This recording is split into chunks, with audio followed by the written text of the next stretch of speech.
Alright, me lovers? Now this race was taken from the GT Cup. It wasn't intended for the channel. However, I thought it was a really good example of not giving up. So let's take a look. P2, the position then on the grid. We can see Italos there to our left. Off the line nicely. Italos, poor start, I can only assume. We're going to head down into turns 1 and 2 then. Turns 1 and 2 are going to claim many victims in this race. We're about to be one now as we get hit wide by TNT Carmen. TNT Carmen will feature later in the race. However, we're just going to try and tuck nicely into position here. We don't want to cause any damage or any destruction to the tyres. Tyre wear it was an issue. So I knew that would be a factor later in the race. Taking the wider line there so that I can get the nice run up the hill. Follow in nicely behind Italos. Going to head towards... Is it the Lesmos or is that Monza? Lesmos? Let's not call them the Lesmos. It's not Lesmos, is it? The awkward corners. Right. So, tucking in behind Italos, looking to defend if possible into this hairpin. However, exit was really important as it would allow for good speed all the way up the hill here. So there we go. Fast forwarding a little bit. Easy to run wide there, and it would cost you much time all the way down this straight. This corner I do know, 130R, really easy to go wide there, and picking the braking point, as Italos has not done, was also crucial, as it would lead you onto the start-finish straight. Good exit required so that you can tuck in nicely, not having to defend. Okay, so that is lap 1. Nothing too out of the ordinary here. However, down into turn 1, is gonna claim our first victim as we see TNT Carmen outbraking himself, and once you have gone wide there, I wouldn't even bother trying to turn right until the AstroTurf has disappeared. It just goes on forever. So, following Italos into the S's, we've already dispatched of TNT Carmen. However, he will feature later in the race. Back up to P2 then, our starting position. Going to fast forward again a little bit. I think towards the end of this lap, we're going to jump towards just completing 130R. Now, notice my braking zone has been completely missed here, and I take all avoiding action to not completely destroy Italos' race. I am absolutely seething inside at this point, because I know that I've just potentially lost the win there. All I can hope for is to now just keep composure and remain in this race. I'm also having to defend now from, I think it's Groupie. I'm not sure how I'm saying that name right. It doesn't sound right, does it? Groupie. Let's call him 5DRM. So 5DRM then. We're now looking at a position, a P6 position. Following Groupie through the S's. Still seething at this point. Can't believe what I've just done. I've completely just...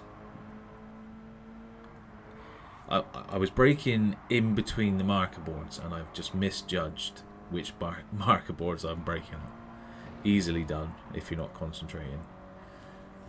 So up the hill then. We're gonna... Now at this point I'm fully focused on just rebuilding lap time and rebuilding positions. It can actually be quite fun at this point, because all the pressure is off, and you know that you just want to build back up to where you are. So I revel in doing that. 5DRM with his hazards on here, he looks to be a bit of a hazard, to be honest. I don't know whether he's got a poor connection or what's going on, but he must have a seriously loose rear end. Not gonna decide to not gonna go up the inside here, as it's so easy to outbrake yourself and then send someone wide. I'm more gonna look for getting a nice exit all the way down here so that we can eye a move up for the chicane at the end. If not a move there, you can at least get a good exit and then potentially turn 1 and 2, but we're going too far into the lap for that. So going to follow through 130R, looking for a possible move down into the chicane. As we said, it was better to follow down that back straight so that you can eye up and move the chicane, which we did that one. So P5 then, back up to P, well, not back up to P5, I should never have been there in the first place, but you look at the train there. They're deciding to use the train. I prefer to stay on line and keep my tyres clean. Potentially that's what we're seeing there, as turns 1 and 2 claim more victims, potentially dirty tyres for them all running wide near the pit straight. Back up through the S's then on lap 4. We're in a good position here. We can see P4, 3 and 2. So I know that P2 is back on. I've had to let the win go in this instance.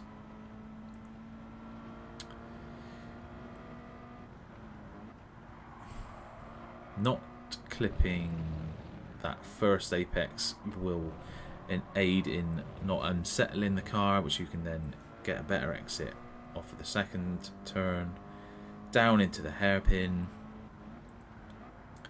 Good exit required here. All uphill from here. Well, I say all uphill, it's all uphill and then a bit downhill, so I don't know what I'm on about, to be honest. Electric Naz. Following Electric Naz, looking for just where we're just sussing him out at this point. He's ran a little bit wide, which if we can wide again, so I knew that if I just kept it on that apex and got a good exit, I would have a good run all the way down this straight. I'm going to tuck in nicely behind Electric Naz, looking for the move. I don't know what I'm thinking at this point. I'm trying to go around the outside at 130R.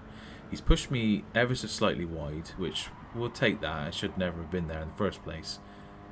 Looking for my braking zone again. Fully aware that I've missed it already in this race.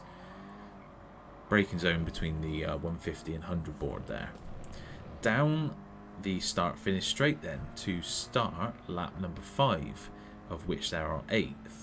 So 3 laps remaining, and I'm still, like, you can just about see P1. So if you can regain positions back up to where you are, you never know what's going to happen, especially with turns 1 and 2 being as difficult as they are. Again, you go slightly offline turns 1 and 2, you're running wide for what seems an eternity. So up through the S's, following Electric Naz. I'm actually tilting my head as if I'm in the race. Taking a wider line there so that you can really remain on throttle all the way up this hill, and that's paid dividends here as I'm able to fly around the outside, which gives me the inside for these couple of corners. Clipping that apex nice, which doesn't unsettle the car. Getting it tucked in, running a little bit wide there, which is going to cost me a couple of tenths. Down into the hairpin. Braking is critical there so that you don't want to be running too wide. You can see all the marbles on the exit of the corner there. We're going to run down into the chicane then to complete lap 5. And Clement has gone wide, which is going to give us a nice run all the way down that pit straight. Again, he's going to choose to tuck in to the start-finish straight.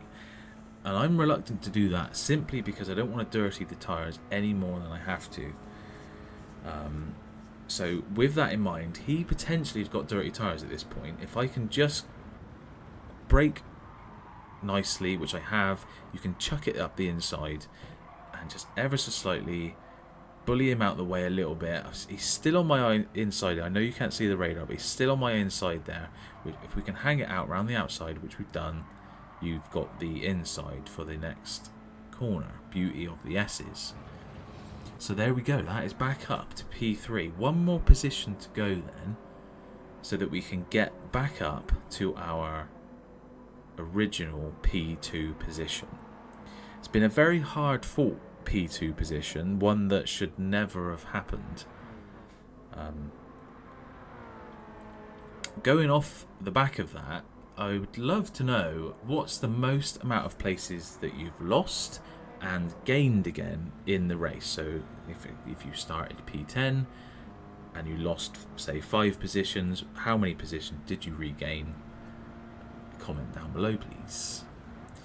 So that brings us, as I do digress, we have regained P2 through turns 1 and 2, claiming another victim in TNT Carmen.